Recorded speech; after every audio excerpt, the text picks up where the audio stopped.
कल्पना कीजिए, एक ऐसा समय जब दुनिया गोल है, यह प्रमाण मिल चुका था, पर दुनिया के आधे हिस्से अब भी रहस्य में डूबे हुए थे। भारत एक नाम नहीं था, एक सपना था।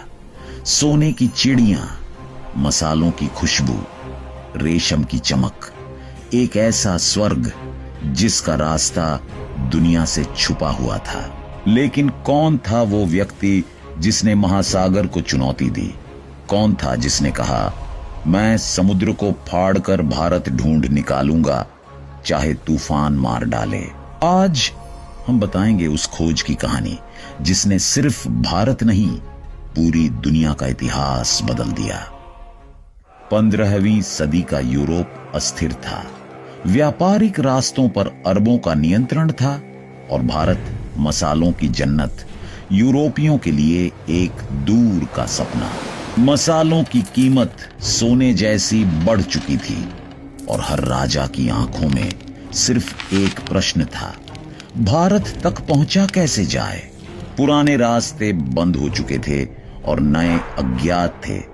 यही बेचैनी यूरोप के हृदय में एक भूखा तूफान बनकर उठी।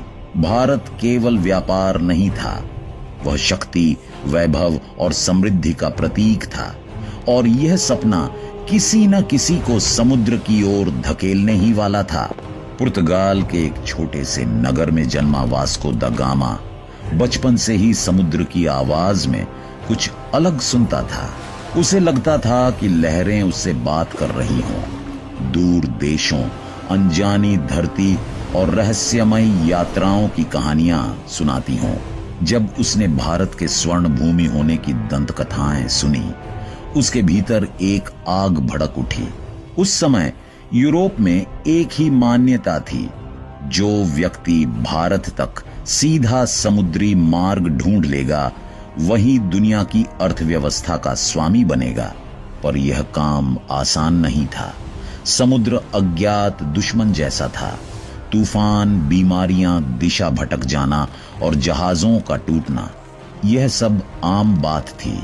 फिर भी वास्को द गामा ने राजा मैनुअल प्रथम के सामने जाकर दृढ़ता से कहा, यदि कोई व्यक्ति भारत खोज सकता है तो वह मैं हूं। राजा उसकी आंखों में आग देख चुका था।